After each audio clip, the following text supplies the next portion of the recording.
And welcome everyone. My name is Lori Ware. I'm an interpreter with California State Parks, and thank you for joining us this evening. We are fortunate to have Susan Anderson and Dr. Caroline Collins join us today to discuss the exhibition, We Are Not Strangers Here, African American Histories in Rural California. And so I'd like to introduce our panelists. I'm going to read their bios briefly. Susan Anderson is History Curator and Program Manager at the California African American Museum in Los Angeles, and a member of the editorial board of California History Journal.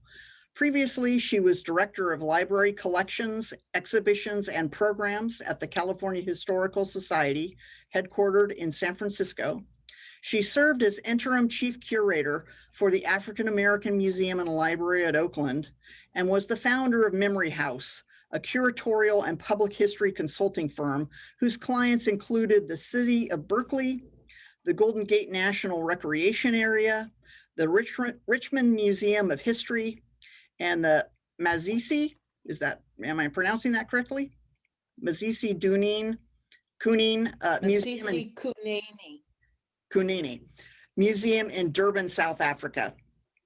As a curator in the UCLA Library Special Collections, she initiated Collecting Los Angeles, which gathered, preserved, interpreted, and made accessible UCLA library collections documenting the remarkable multiplicity of cultures and at-risk hidden histories of the Los Angeles region.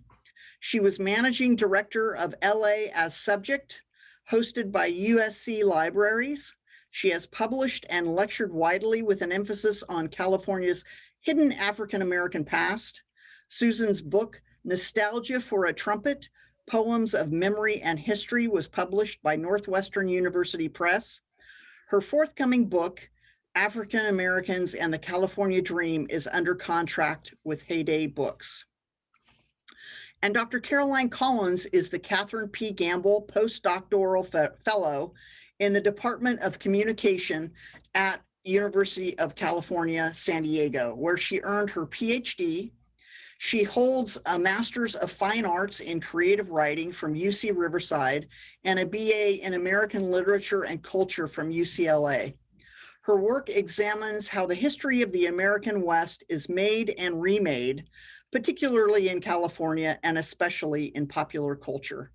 She is also the Cal Ag Roots podcast producer for the California Institute of Rural Studies, where she helps to unearth undertold stories about rural California. Her public scholarship includes exhibits and media produced in collaboration with the California Institute for Rural Studies, the California Historical Society, the California African American Museum, Exhibit Envoy, Intertribal Youth, and the First Nations Development Institute. Dr. Collins's research has been supported by the Bilo Chacon Foundation, the Andrew W. Mellon Foundation, the UCSD Frontiers of Innovation Scholars Program, the UC Consortium for Black Studies in California Project, the Democracy Lab, and the Herbert I. Schiller Communication Dissertation Fellowship. Thank you for joining us. I really appreciate you and us having this conversation about this amazing exhibit that's currently on display at Colonel Allensworth State Historic Park. For those who are joining us, our audience, if you would like to ask a question, please post your questions in the Q&A or in the chat, and we will get to those questions at the end of our program. So I am going to ask a series of questions, and we'll just have a discussion about those topics. To start off with, some people joining us today may not have had a chance to view the exhibition. Could you please describe the exhibition and the topic it addresses? Susan, you're muted.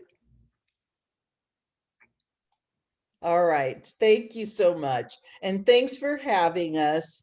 I'll go ahead and start and just say that We Are Not Strangers Here, African American Histories in Rural California addresses a longstanding inaccuracy that Black people don't belong in the natural world, in agricultural and rural communities in California. So the exhibit team put together a multimedia presentation based on a very vibrant banner exhibit, which you have at Allensworth right now, to document this history of African Americans who were and are integral to California's rural communities. And just briefly, the main themes that are explored in the exhibit and the accompanying media include Black farmers and ranchers, landowners from the 19th century through today, Black farm workers, people who worked the land, independent settlements, and all Black towns, and urban farms, and rural stewards of the land in today's times. And I'll just add from a media perspective, I'll just add that the banners were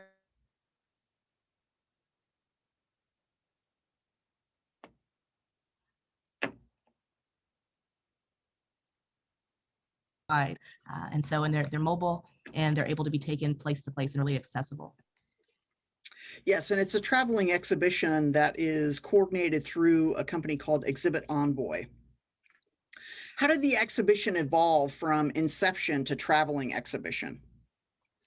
Well, the key partner who started this process is Ilde Carlisle Cummins. She's the executive director of the California Institute for Rural Studies. And several years ago, she approached me. Ilde has been producing for California Institute for Rural Studies a very innovative podcast series called Cal Ag Roots that explores subjects that are rarely discussed when we talk about agriculture. As important as agriculture is in California, there's many aspects that are overlooked, like the contributions made by immigrants and other things.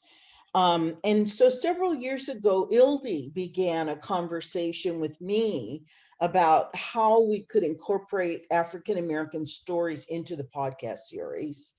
And my point of view was that African-Americans are not strangers to rural California, that this culture of connection to the land and cultivating land was very deep, and that it was really important to challenge the kind of absences in California history and the myths about California history. So these initial discussions a few years ago kind of generated the process. And can you describe the process of finding and selecting the photographs, documents, and other objects that are used in the exhibition panels? Well, I think Caroline, who was the researcher, she played many roles, but she was the researcher on the project. I think she should talk a little bit about that process. Okay, well, with that process, a lot of it started with Susan. As our primary historical advisor, we were really fortunate that we had her as this resource to help provide a blueprint and a roadmap of all of the various folks, including, archivists and archives and collections and libraries and possible interviewees for the podcast that we should be consulting. So a lot of this first just started with having conversations with Susan, and then going out to these archives, both physically and digitally, and consulting them. And then when we would talk to them, we got references to other people, and we kind of built out from there. So by both going physically into the archives and wearing white gloves and looking at information and trying to see what else we could uncover, to also just doing a lot of digital detective work, we were able to uncover a lot of the information that you see in the exhibit. And was it difficult to identify interviewees or some of the photographs to come up with that you used in the exhibit? Susan can chime in, but I would say I think one of the hardest part was narrowing it down. There's just so much that's out there. I so agree with what Caroline is saying. This is kind of the irony and but also can really get me riled up, is that, you know, in the narratives about California history, these stories are almost completely left out. But the fact is, there is documentation for them. So I don't understand as a historian why historians who have come before me, who are using the same repositories, the same archival sources, how did they manage to overlook all of this when it's so evident to me? And our project is really proof that there's documentation for these excluded histories. And I think one of the difficulties also is the way in which some of these materials are archived. Sometimes you have to actually go through all of the materials in order to uncover what it is that you're looking for, since archivists aren't always marking things as being pertaining to African Americans, even though there are African Americans in those records or in those photos, etc. So it's really a lot of detective work.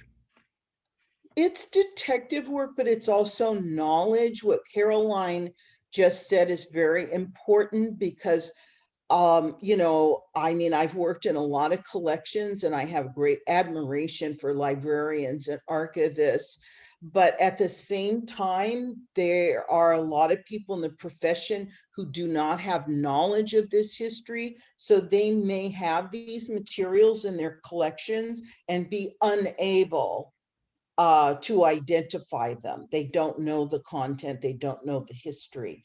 So that, you know, that can be problematic when you're trying to research, when somebody else is trying to research, and even the repository can't necessarily identify materials. Okay. Could you explain the importance of unearthing these stories of African Americans and their post-gold rush involvement in agriculture or ranching in the Golden State? People that you mentioned in the exhibit, like Gabriel Moore, Alvin and Mahalia Coffey, or John and Amanda Ballard. Well, I'll start, but I really want Caroline to add, because she did such a really incredible work on telling their stories in the podcast series that built on what we, you know, were able to express in the exhibit. And I mean, for me, a big part of the importance is just that we are letting people know something that most people don't know about. And so the importance lies in confronting these absences and the way that these stories have been suppressed in the history of California. And another importance is that by doing that, by bringing them out into the open, it allows us to start reinterpreting the 19, you know, the figures that you mentioned, Lori, are all 19th century figures. And so this allows us to start reinterpreting the 19th century, at California's 19th century history.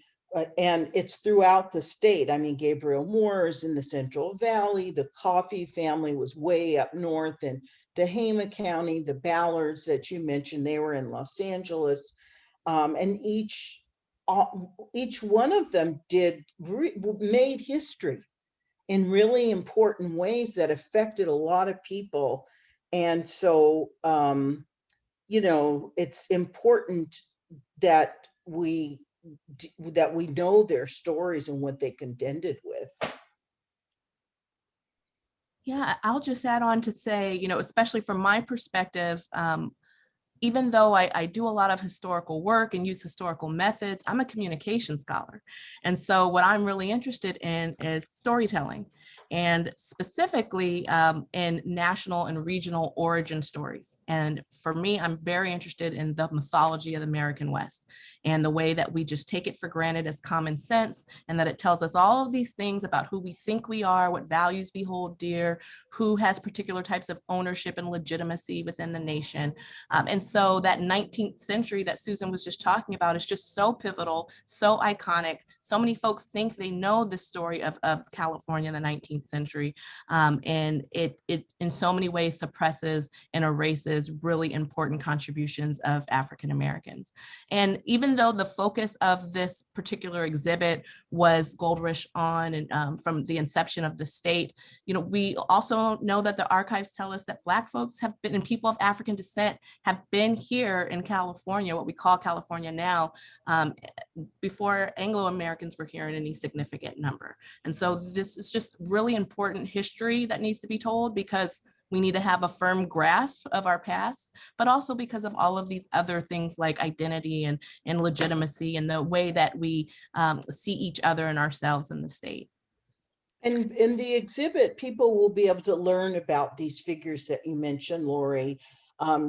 Gabriel Moore is believed to have been the first person to apply irrigation methods to agriculture in the Central Valley. That's an extraordinary piece of knowledge in a state and in a region that outdoes the rest of the world, in terms of agricultural production. And who knew that an African-American man and his family and his farm and his land ownership and practices may have instigated what we've come to know.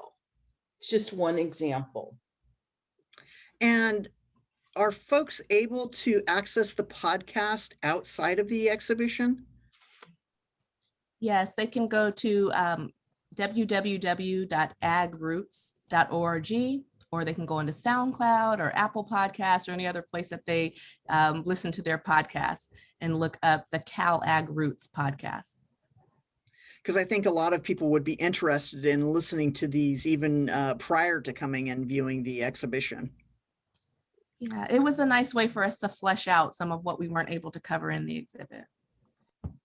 Yeah, it seems like you're always limited for space in an exhibition, or, just time constraints in putting things together as well. So this was really fascinating that you had incorporated these other multimedia aspects to the exhibition. The people portrayed in this exhibition, they faced discrimination in California. What were some of the ways that they were discriminated against, and how did they overcome that discrimination? We talked about erasing their history. That's obviously a form of discrimination now, but even in their lifetimes. Well, I think that every student in California ought to learn the ways that the state of California perpetuated racial inequity and social injustice throughout its history. And it's been going on through the inception of the state, through the legislature, the courts, the schools, and through private entities. California was a place that reserved citizenship for whites. And one of the elements of this is that discrimination, of course, African Americans and other people of color, Native people, they were targets of this discrimination. But one of the reasons why people need to become more knowledgeable about this is because discrimination affects everybody. So, for instance, from 1850 through 1863, it was repealed in 1863. California had a law that prohibited African Americans from testifying in court. And so if you were white and someone robbed you or murdered your family, and the only eyewitness was a Black person, you would be in deep trouble, because that person could not be brought as a witness in a trial. So people rarely think about this, but it's a fact that discrimination affects everybody in some way or another. I don't know if it's quite precise to say that African Americans overcame discrimination. But I mean, as migrants from other places, other states in the United States and other parts of the world, Black people in California had faced discrimination, in all of these places before coming to California.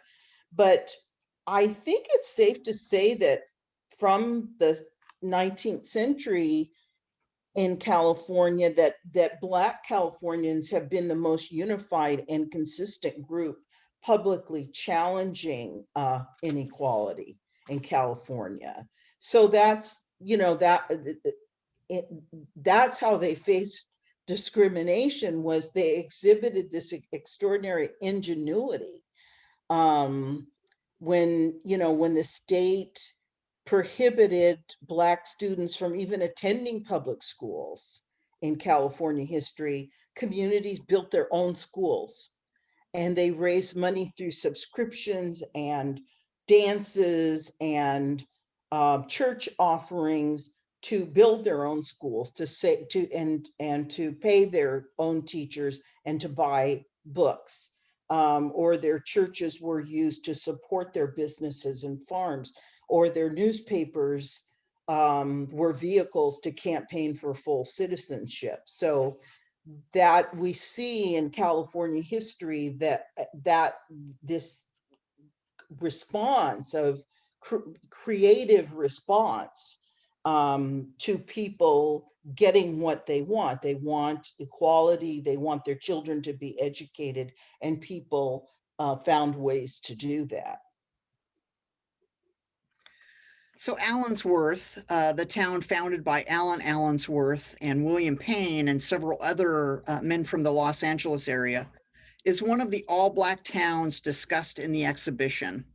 Could you talk about the importance of the town, Allen Allensworth and William Payne, to California history?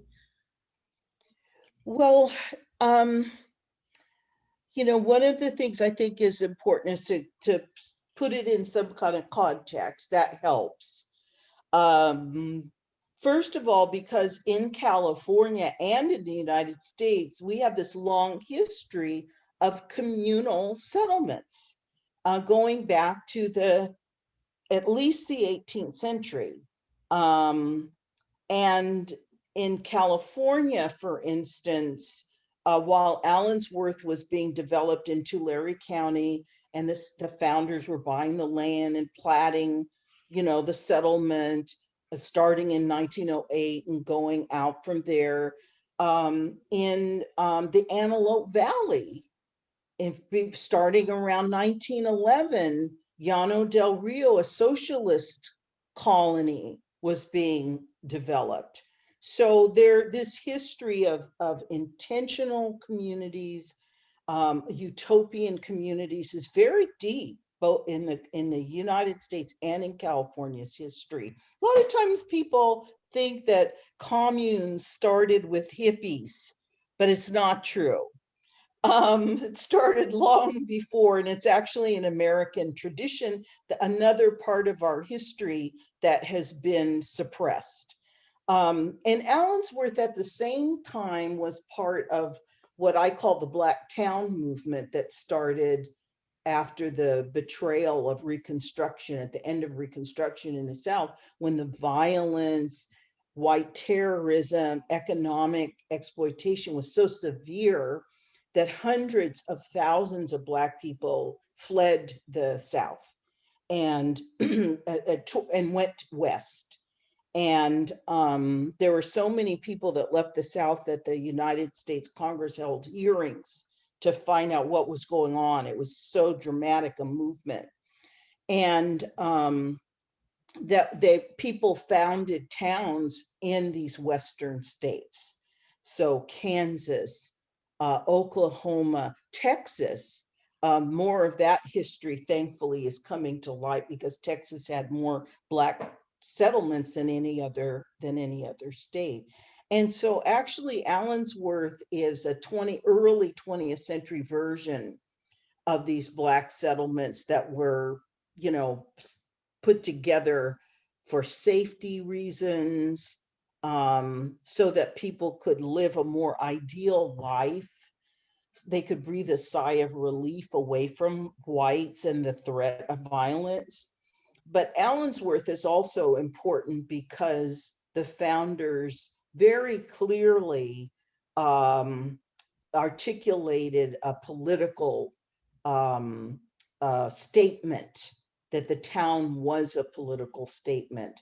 So in that way, I think it's important to California history as well, what it was conceived, how it was conceived, and what it demonstrated. And how about the contributions of Colonel Allen Allensworth and William Payne to our state's history?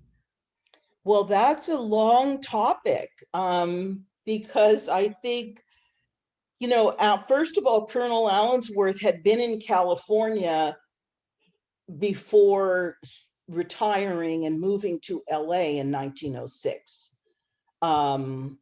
He had been stationed as the chaplain at at Angel Island, Fort McDowell at Angel Island. And it's a little told part of both Fort McDowell's history and Colonel Allensworth and the 24th Infantry's history, but it's really important because the troops, he was the chaplain for a group of Black and white troops when he was at Fort McDowell. And the relationship between him and the troops, the Black troops and the white troops who were really excited to attend his sermons and the services that he led on Sundays with his wife Josephine Level playing organ. There's still a record of the white soldiers, the enlisted soldiers, and their impressions of their time under Colonel Allensworth. Allensworth contributed on a very sort of elevated civic level when he was in Los Angeles.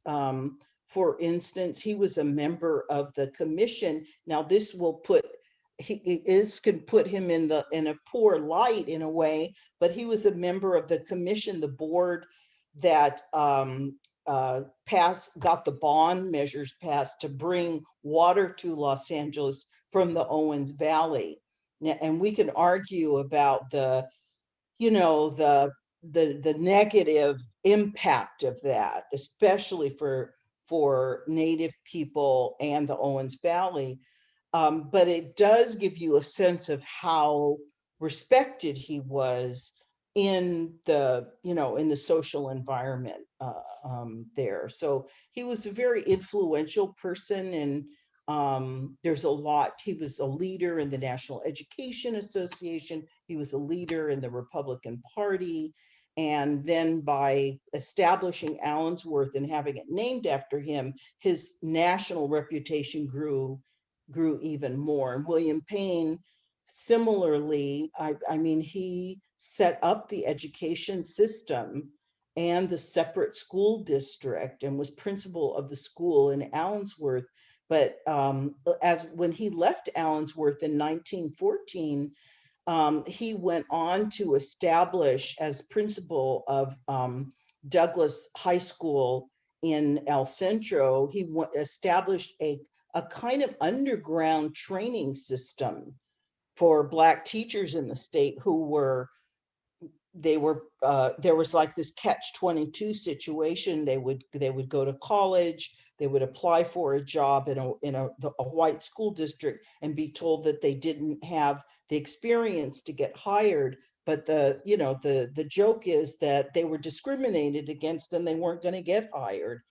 And William Payne was acutely aware of this, and the teachers in the two segregated schools in El Centro, the elementary school and the high school, were trained, were able to get classroom teaching experience, and many of them go on to jobs in school districts around the state of California.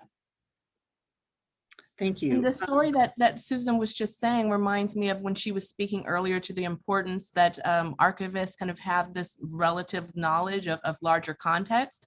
Because when I was doing research for the exhibit, I came across a picture of Ruth Actie in El Centro. And when I showed it to Susan, she was immediately able to understand the larger context. Ruth was the first African-American teacher certified in Berkeley. And Susan was able to just connect those dots that she was there being trained in this underground network that Payne had helped to establish.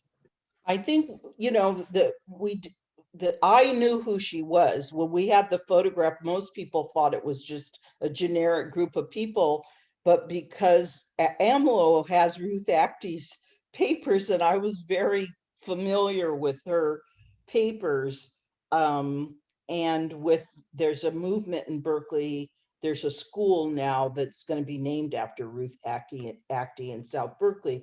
But anyway, when I saw the picture, I said, there's Ruth Actie in El Centro teaching in the school that William Payne is running. So Those connections are amazing. And it shows the importance of doing research and exhibitions like this and what you can discover about California history as well and bring it to light to the public. This exhibition, it also incorporates an audio tour. How did that and the podcast sort of come about?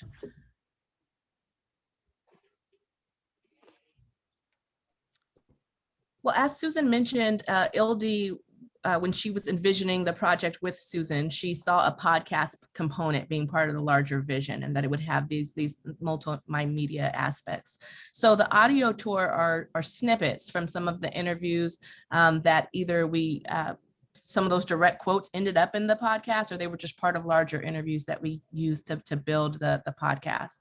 And so the podcast itself helped evolve the exhibit, because when we were trying to think about what these larger themes would be and how would we actually narrate that, it went hand in hand with what images we wanted to try to include, what were our limitations, what were we not able to include on those banners.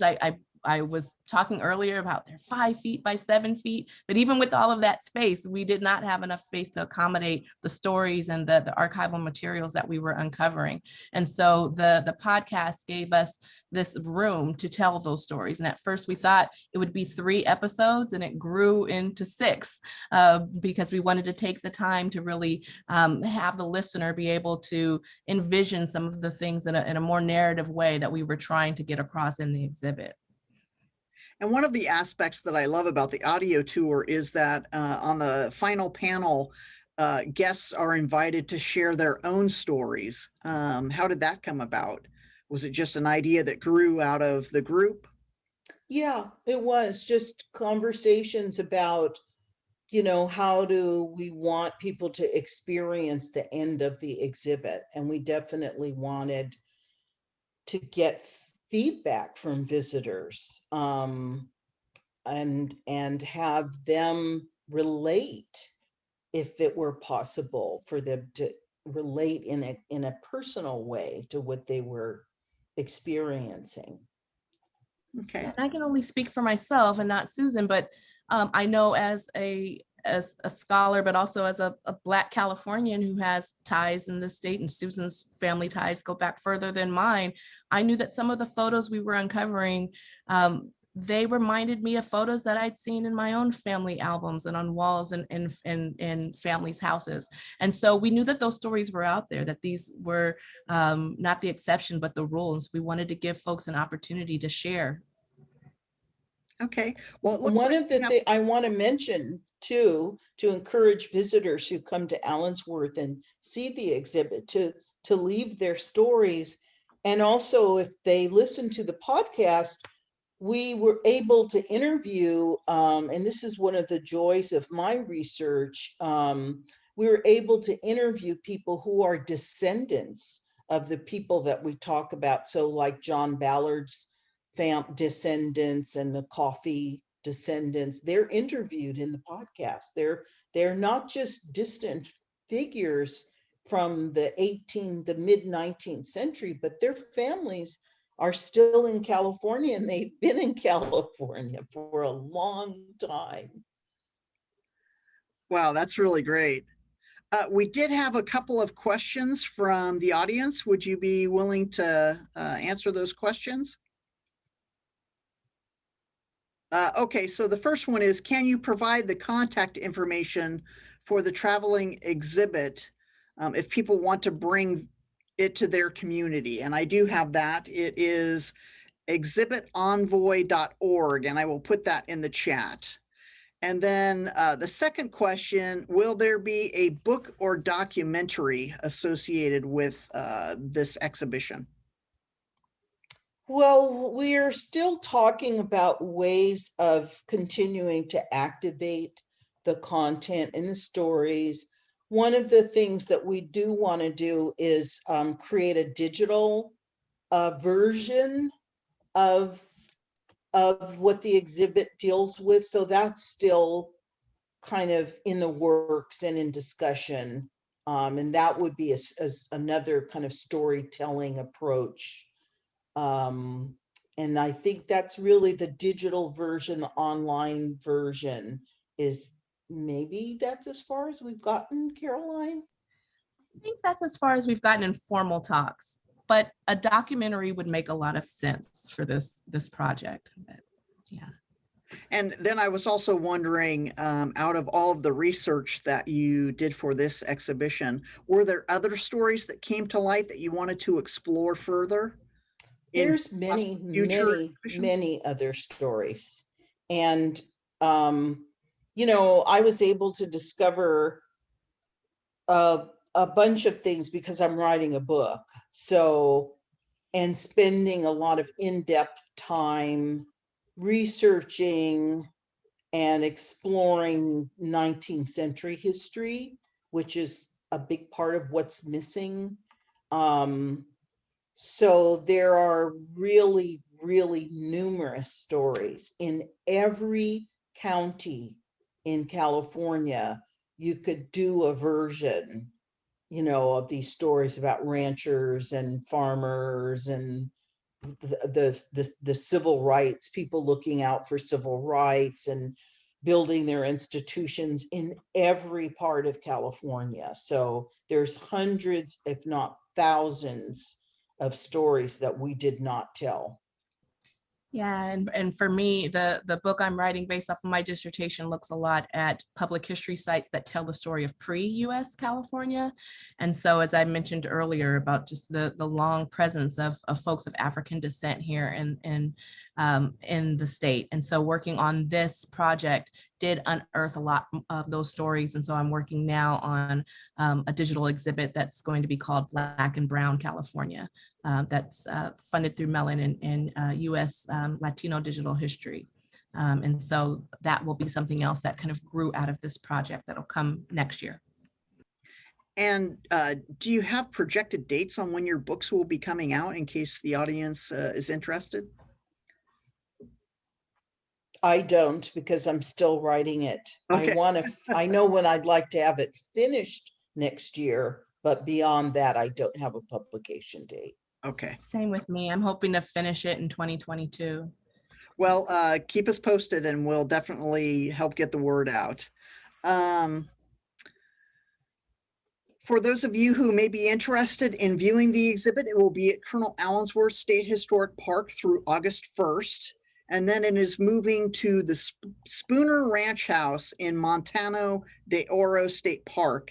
And it will be on display from August 15th through August 10th.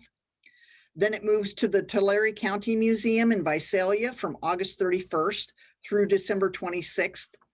And then it moves to Northern California at the Society of California Pioneers in San Francisco from January 9th through June 5th.